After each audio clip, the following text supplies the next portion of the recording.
Thanks for tuning in, everybody, to hear a little birthday rhyme.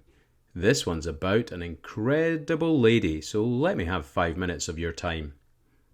I remember the first time I saw her. It was in a Glasgow city bar. Blue Dog was the name of it. She was nicer than the cocktails by far.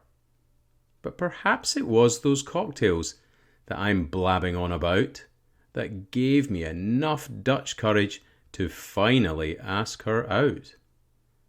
Soon we were on our first date, where I took her for teppanyaki, and as she caught omelette in her mouth, I thought, she's the one for me. It wasn't long until she moved right in, which was only about 3 months later, although it soon became quite clear that I was a wicker furniture hater. We revelled as a pair of dinkies, and I felt that our life was all set, because things can be a lot of fun with dual income and no kids yet. But she had done a lot of travelling, and staying put filled her with dismay. She had lived and worked in Europe and travelled all over the USA. Yet she still longed to see some more. With overwhelmingly itchy feet, I offered to prescribe a cream for that, but wanderlust an ointment can't treat. So we went off to work in Australia. The year we spent there really flew, and this is where her love of running grew and grew and grew. It culminated in her entering a race. The city to surf would do fine. Despite it being about 30 degrees, she soared across the finish line. From there she went to Thailand, Laos, Cambodia and Vietnam, truly feeding her wanderlust, whereas I came home to sit an exam. Our heroine then went to India to develop her yoga superpowers, where she would do 1,000,000 sun salutations, 30 days and 300 hours.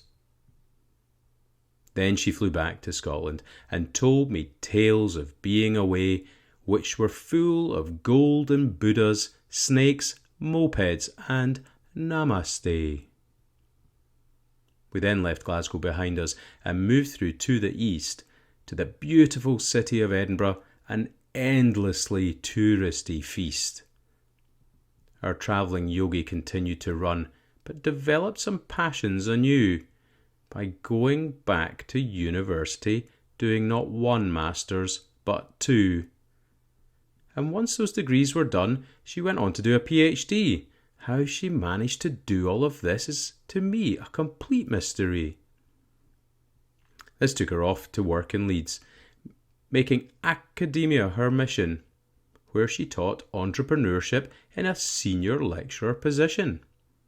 There she stayed for many a year, teaching about business, like I said, but the time finally came to move. Now she's Zero Waste Scotland's research head. Amidst all of this, she had 2 kids, first a boy and then a wee girl, which she simply took in her stride, another challenge and another thrill. The first an 82-hour labour, which she did on gas and air, but the second was like a rocket, which practically flew out of there. Despite the studies and the babies, she continued with her running, progressing from 5Ks up to marathons and then on to ultra running. She's done the hilly Loch Ness, the ultra Jedburgh and Kinross, and despite a 6-mile knee issue, she showed London who was boss. Let me stop talking about exercise. You must be finding it a bore.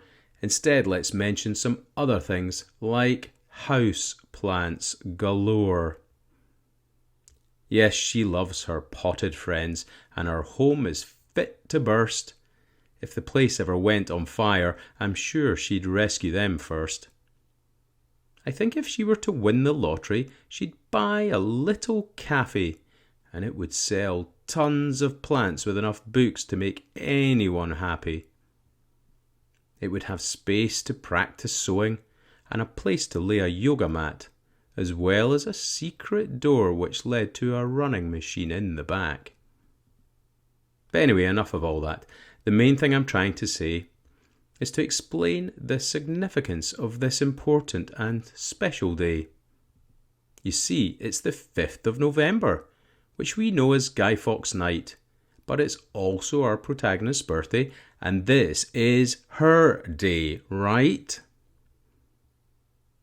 So as far as she's concerned, whether or not you concur, every single firework ever made has definitely been made just for her. And like every birthday she's ever had, much to the local pet owner's dismay, we'll gather outside near a bonfire and watch a fireworks display. I know she doesn't think it, but I've never met anyone like her in my life. And with that, I'd like to wish a huge happy birthday to my awesome wife.